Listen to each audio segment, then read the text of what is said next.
Hey guys, this is Pete from Crunch Time Coaching. We're breaking down the match between Novak Djokovic and Kyle Edmund. It just wrapped up.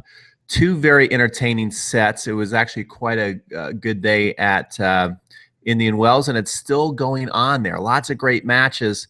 And I want the Djokovic fans to kind of do a gut check with me. Let me know what you are thinking about his game at the moment, because I would say, just full disclosure here, Djokovic is probably my second favorite player. I think that he's a great guy. I love the way he interacts with the kids when he is like on the practice court, and he just seems like a pretty cool person to me. And I really, really like Djokovic. And over the last 3 to 4 years, he's put on quite a display of tennis. Rafael Nadal played a match against him one time and said he's never seen anybody play that kind of tennis. And I think that he raised the bar as far as going from defense to offense and being able to fight off all these amazing shots and then turn the point around and then ultimately go back on offense. And I don't know what to think of his game right now, because to me, he still is playing incredible defense. There was a couple of points where, he's playing the point and he went over here and hit like a kind of like a squash shot, and then he ran to the other side and he's on the full slide backhand, hit a winner there. So he's still got the amazing defense. But what I'm not seeing, and let me know if I'm missing something here, I'm not seeing the offense. He's not hitting through the court.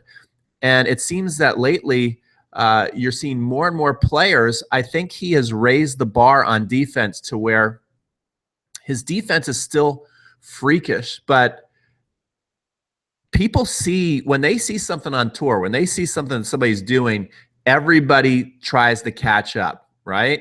I think Roddick was a good example. He would come on tour, all of a sudden he was hitting 130, 140 mile an hour routine serves. Now everybody started to be able to return that ball, and then more people started to add to where they could get up in the 130s and 140s. Well, I'm even seeing big players, big guys, people 6'4" now sliding on hard courts. So I'm seeing better defense from everybody. That's number one. I think defensively, Djokovic is still the best, but everybody else, to me, has raised their bar on defense. And I think also now the offense is starting to kick into another gear. I think players are starting to kick up to another gear on offense. And Djokovic, he has to recognize this, because what's happening to me is Djokovic is able to fight off big balls right now. And I did not see – I can only think of one outright winner where I'm like, wow, he really teed off on that. And it was in the tiebreaker right near the end when I think he got his 6th point. He moved out here and hit a huge inside-out forehand winner over there. And that was a great shot. And that was the one shot where I'm like, whoa, that was huge. But other than that, he's just taking the ball, absorbing pace, pushing it from one side to the other. So he's moving the ball around the court nicely. But when I'm watching the match, especially since I'm rooting for Novak because I want Novak to win, I really, really like him, I'm thinking every time that guy gets ready to load up and hit a shot, I'm thinking he could hit a winner at any time here. And I'm not seeing Novak have that same quality to where I'm going, okay, when Novak gets ready to hit the ball, anytime he gets ready to strike it, it could be a winner. And I think that this is going to happen more and more in Novak's matches when he's playing people. Any swing of the racket, as great as his defense is, they can hit a winner against him. Look at a big match that's going to come up on, I think, Tuesday night, Sasha Zverev versus Kyrgios. Both those guys can hit a winner anytime.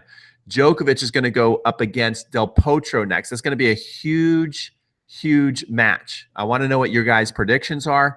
Comment in the chat right now. Who's going to win that match between Djokovic and Del Potro?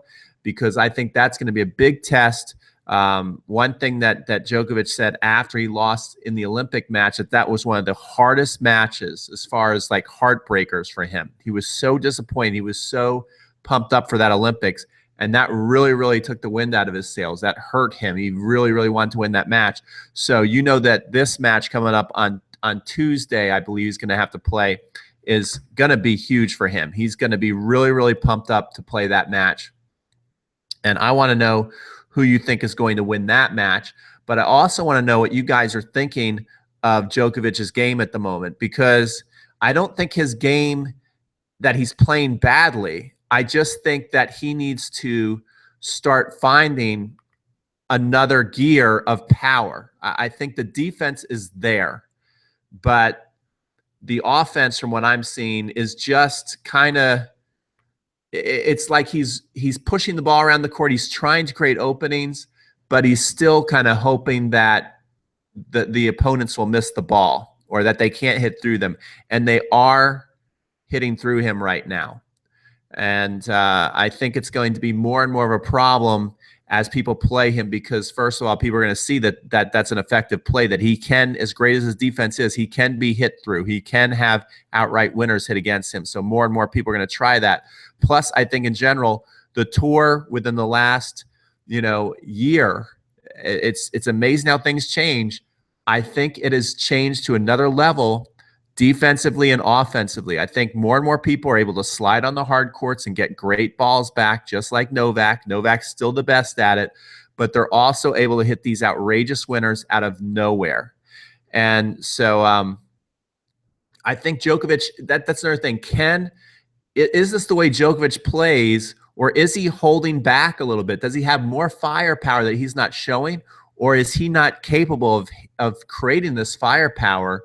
And it gets hard to add this. One thing that they were saying in the match, Justin Gimelstob pointed out that Kyle Edmund, their first couple meetings, he didn't have this firepower that he was seeing against Djokovic. Like, his firepower is ramping up when he's 22 years old. So it's easier for him to add tools into the arsenal. But especially when you become number one in the world and you have some of the best years on tour that have ever been, and you're getting towards age 30, it becomes harder now to actually add another weapon. And I think he needs that next level of power that I'm not seeing come off his racket.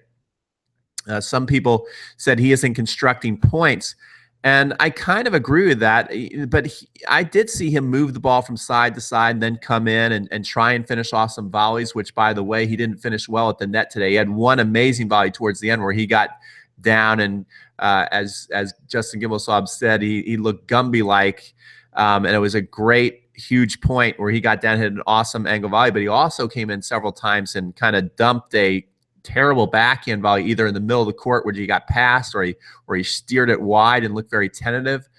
But I love the idea of creating points, but the difference is he looks like he is pushing the ball around, creating points, looking for openings. But what's happening is that more and more there isn't this point creation. There's this consistent play. These players are not just trying to go for a winner off the first two balls. They're comfortable getting into these 8 to 10 rally ball things with Novak and other players on the tour. But what they're doing differently now is any shot could be the shot that a winner comes.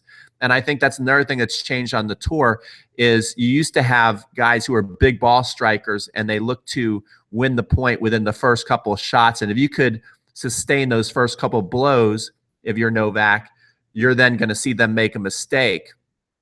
Where now they're able to play consistent tennis, and it might be the first or third ball that becomes a winner off their racket, or it could be the 10th. You just don't know when it's coming, but you know it could come on any shot.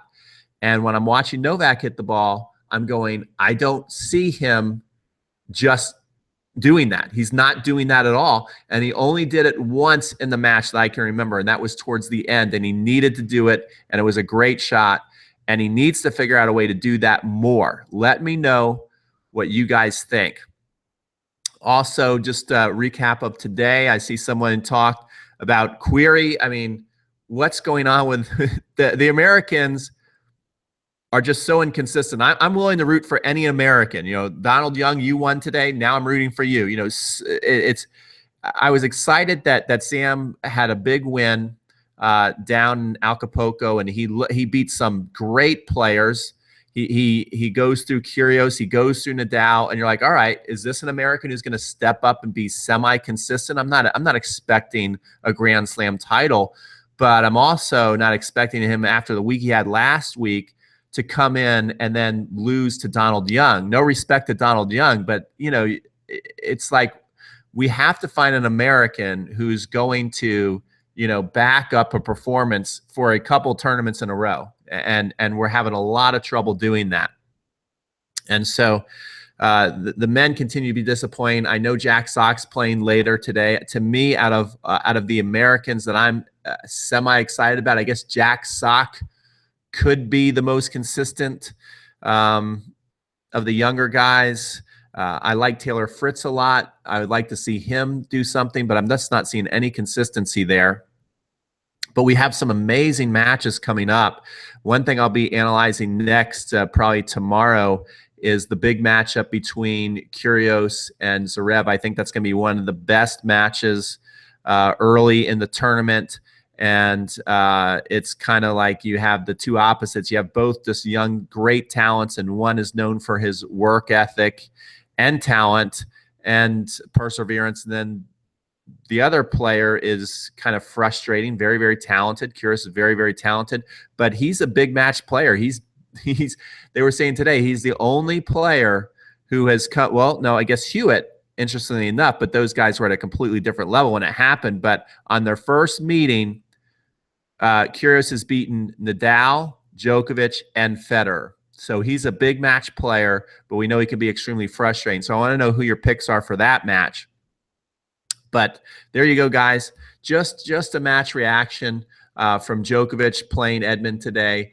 I was happy to see Djokovic go through. Love Djokovic. Love to see him do well. But I think for him to regain the #1 ranking and a return to dominance, he needs to step up and show some more firepower out of nowhere. He needs that out of nowhere power that we're seeing more and more of. So let me know what you guys think. Thanks for watching today's video. Don't forget to like, comment, and subscribe, and enjoy the Indian Wells tournament. Take care.